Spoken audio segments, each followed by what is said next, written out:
बिहार से एक बड़ी खबर आप लोगों के लिए आ रही है। शिक्षक भर्ती के तीसरे चरण की जो परीक्षा अगस्त में आयोजित होने जा रही थी, वो परीक्षा अब मार्च में आयोजित हो रही है। ऐसा क्यों हो रहा है, ये पूरी कहानी क्या है, ये जानेंगे इस विषय में। और जो चिंता विद्यार्थियों की यहाँ से है, वो ये है कि इस परीक्षा के लिए जो न्यूनतम अर्हता है, मिनिमम एलिजिबिलिटी जो है, वो है एस्टेट। और एस्टेट की परीक्षा ही मार्च में हो रही है। उस मार्च में होने वाली परीक्षा का रिजल्ट अप्रैल में आएगा। तो क्या जिन लोगों का रिजल्ट अप्रैल में आएगा, वो इस मार्च में आयोजित होने वाली परीक्षा से बाहर हो जाएंगे? क्या ये जो हजारों अभ्यर्थी जिन्होंने आवेदन किया है, उनका आवेदन करना निरर्थक हो जाएगा? क्या ये पूरा मामला है? ये पूरा मामला समझते हैं। और इस मामले को क्यों ये खबर आ रही है, और ये खबर कहां से शुरू होती है? ये खबर शुरू होती है एक पत्र से, जो पत्र भेजा गया है शिक्षा विभाग बिहार पटना की ओर से सभी जिलाधिकारियों को। और कन्हैया लाल जी ने ये पत्र भेज करके पूछा है कि हमारा जो ये जो पहले चरण की और दूसरे चरण की भर्ती हुई है, पहले चरण की और दूसरे चरण की भर्ती में बहुत सारे नियोजित शिक्षक भी लगे हैं। वो नियोजित शिक्षक पहले कार्य कर रहे थे, पर उन्होंने प्रथम चरण द्वितीय चरण की भर्ती में आवेदन किया था। ऐसे लोगों की संख्या लगभग 20 से 25 हजार का आंकड़ा बताया जा रहा है इस लेटर में। तो उनकी जानकारी मांगी गई है कि कहाँ किस जिले में कितने कितने पद रिक्त है। और दूसरी बात यह है कि ये जानकारी अभी क्यों मांगी गई है? ये जानकारी तो आराम से भी मांगी जा सकती थी। इस जानकारी के मांगने से अभी क्या फर्क पड़ रहा है? ये जानकारी इसलिए मांगी गई है क्योंकि नई सरकार बनते ही नया दबाव ये है कि अब हम नई सरकार में रहते हुए भर्ती करेंगे। मामला क्या है? मामला ये है कि नीतीश कुमार की पार्टी जो आरजेडी है, उसका जेडीयू के साथ, लालू प्रसाद यादव की पार्टी के साथ गठबंधन हुआ था। गठबंधन होने के बाद जो शिक्षा विभाग है, वो गया था तेजस्वी यादव के पास। डॉक्टर चंद्रशेखर शिक्षा मंत्री थे, वो तेजस्वी यादव के खेमे के थे। और तेजस्वी यादव के खेमे के रहते हुए बिहार में बहुत सारी प्रथम चरण की और द्वितीय चरण की भर्ती लगभग करा ली गई है। लगभग 3 लाख से अधिक पदों पर नियुक्ति पत्र आवंटित किए गए हैं। तो इसको लेकर के तेजस्वी यादव अपना खूब श्रेय ले रहे थे और कह रहे थे कि देखो, हमने आते इतना बड़ा काम कर दिया है। जबकि बीजेपी जो है बार बार इस पर हमला कर रही थी।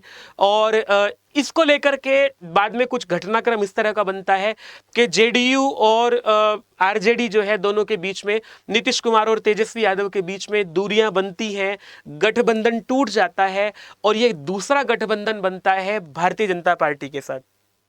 इस गठबंधन के बनते ही अब श्रेय लेने का होड़ जो है वो पूरा का पूरा चल रहा है। तेजस्वी यादव ये कह रहे हैं कि मैं जब इतने कम समय में रह करके इतनी बड़ी भर्तियां कर सकता हूं, सोचो अगर मैं पूरी तरह से सरकार संभाल लेता हूं तो कितना विकास बिहार में कर सकता हूं। और ये बात कहीं ना कहीं सही लगती भी है, क्योंकि उनके रहते इतना बड़ा काम हुआ है। इस पर सुशील मोदी जो हैं, वो एक लेटर लिख करके ये बताते हैं। वो कह रहे हैं कि भाई, जिनके मंत्री जो हैं वो सचिव से बार बार लड़ते रहे, तो और 4 महीने तक जो है वो कार्यालय ही नहीं गए हैं, डॉक्टर चंद्रशेखर कार्यालय भी नहीं गए हैं, तो भला उन्हें श्रेय क्यों दिया जाए? अगर, और ये कह रहे हैं कि ये जो भर्तियां कराने का जो विजन था, वो नीतीश कुमार का था, न कि तेजस्वी यादव का। सुशील मोदी जो है वो राज्यसभा सांसद हैं और बिहार में बीजेपी का बड़ा चेहरा है। तो इतना होने पर सुशील मोदी ये कह रहे हैं कि भाई, ये विजन जो है ये तेजस्वी यादव का नहीं था, नीतीश कुमार का था। और नीतीश कुमार के साथ अब हम सत्ता में हैं, अब हम ये नियुक्ति दोबारा करके दिखाते हैं। तेजस्वी यादव का इसमें कोई योगदान नहीं है। अब देखो, 2 पार्टियों के बीच की लड़ाई से नुकसान हो रहा है विद्यार्थियों का। भारतीय जनता पार्टी के गठबंधन से बनी ये सरकार, अब इसका ये विजन है कि हम ये जो लोकसभा चुनाव होने हैं, इनसे पहले पहले अपनी भर्ती प्रक्रिया पूरी कर लेते हैं। हम तीसरे चरण की भर्ती का अगस्त तक इंतजार क्यों करें? क्योंकि एक बार आचार संहिता लग जाती है तो ये भर्ती के बारे में कोई अधिसूचना जारी नहीं कर पाएंगे, कोई परीक्षा नहीं ले पाएंगे। तो इसके लिए इन्होंने पहले से ही मन बनाया है कि इस परीक्षा को लोकसभा चुनाव से पहले पहले संपन्न करा लिया जाए और मुद्दा बनाया जाए कि हमने जो है इतने कम समय में सरकार बनते ही ये कर लिया। तो 2 पार्टियों के बीच में नुकसान हो रहा है विद्यार्थियों का। अब इसमें बीच का रास्ता क्या हो सकता है वो आप लोगों को बता देते हैं कि अच्छा, ये एक तो ये डेटा मांगा गया है, इस सूचना के पुख्ता होने की जानकारी ये है कि ये हानन फानन में डेटा मांगा गया है और इसमें ये कहा गया है कि जो बिहार में नियोजित शिक्षक हैं उनका डेटा आप लोगों को भर के देना है और 5 बिंदुओं के अंतर्गत ये डेटा भर के देना है। वो बिंदु क्या है वो देखो, आप लोगों को दिख ही रहा है कि उच्च माध्यमिक, माध्यमिक 6 से 8 और 1 से 5 तक के जो शिक्षक है उनका पूरा डेटा, जो नियोजित शिक्षक थे वो जो अभी परमानेंट टीचर हो गए हैं TRE 1 TRE 2 के अंतर्गत, उनका डेटा मांगा गया है और उस डेटा के आधार पर अभी नई भर्ती के लिए अधिसूचना जारी करने का, अधिक से अधिक पदों को लेकर के अधिक से अधिक पदों पर भर्ती करने का विचार इस सरकार का है।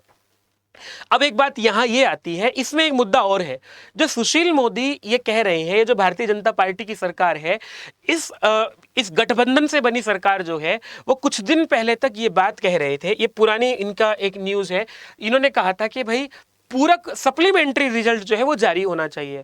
जो सुशील मोदी पहले सप्लीमेंट्री रिजल्ट जारी करने की बात कर रहे थे, अब वो जब सरकार में है तो भला वो 40,000 पदों के लिए सप्लीमेंट्री रिजल्ट क्यों जारी नहीं कर सकते हैं? उन्हें सप्लीमेंट्री रिजल्ट जारी करना चाहिए, ये मुद्दा बनता है यहाँ से। तो और एक बात और भी है कि भाई अगर बिहार एस्टेट देने वाले अभ्यर्थी इस परीक्षा से बाहर है तो इस परीक्षा को लेने का औचित्य क्या है? जो अभ्यर्थी अभी तक एलिजिबल हैं वो पहले TRE 1 TRE 2 में बैठ चुके हैं, TRE 3 के लिए ये बिहार एस्टेट का एग्जाम हो रहा है। तो ये चिंताएं हैं कि भाई इतना सब कुछ ध्यान में ना रखते हुए केवल श्रेय लेने की होड़ में या एक दूसरे को नीचा दिखाने की होड़ में क्या विद्यार्थियों का नुकसान होना चाहिए? आप लोगों को, लेकिन मेरा कहना आप लोगों के लिए ये है कि भाई सरकारें किसी की नहीं होती हैं, सरकारों को अपना फायदा देखना होता है, सरकारें अपना फायदा देख करके काम करती हैं, उन्हें विद्यार्थियों के हित से कोई बहुत ज़्यादा सरोकार नहीं होता है। आप लोगों को मार्च में परीक्षा हो रही है, ये न्यूज़ ध्यान में रखते हुए अपनी तैयारी करनी चाहिए। इस तैयारी में हमने पहले भी आप लोगों का साथ दिया है, जब TRE 1 की परीक्षा बहुत जल्दी हो रही थी, जब बिहार एस्टेट प्रथम चरण की भर्ती बहुत जल्दी प्रथम चरण की परीक्षा बहुत जल्दी हो रही थी, हमने तब भी आप लोगों को फ्री क्लासेस देकर के भी पढ़ाया है। रिपीटर्स बैच आप लोगों के लिए निकाल करके हम लोग तैयारी करा सकते हैं, लेकिन इस समय पे घबराना नहीं है और मार्च की परीक्षा आप लोगों की हो रही है, इसको ध्यान में रखते हुए तैयारी कीजिएगा। हम आप लोगों का पूरा सहयोग करेंगे। डिस्क्रिप्शन में गूगल फॉर्म डलवा रहा हूँ, जो लोग मार्च परीक्षा के लिए तैयारी करना चाहते हैं, हमारे रिपीटर्स बैच से जुड़ना चाहते हैं या उनके मन में कोई भी प्रश्न है, वो इस गूगल फॉर्म को भर के बताइएगा। हम आप लोगों के साथ खड़े हैं और तैयारी कराएंगे। परीक्षा इनको मार्च में लेनी है मार्च में लें, अगस्त में लेनी है अगस्त में लें, तैयारी आप लोगों की हमेशा होनी चाहिए। नमस्ते। लेकिन विद्यार्थियों के भविष्य के साथ ये खिलवाड़ करना ठीक नहीं है। तो आप लोग अपनी आपत्ति दर्ज करा सकते हैं कमेंट करके, वीडियो को लाइक करके और शेयर करके, चैनल को सब्सक्राइब करके। हम लोग इस पर देखते हैं कि हम लोग क्या कर सकते हैं। आप लोगों के लिए जरूर कोई कदम इसके लिए उठाया जाएगा। नमस्ते।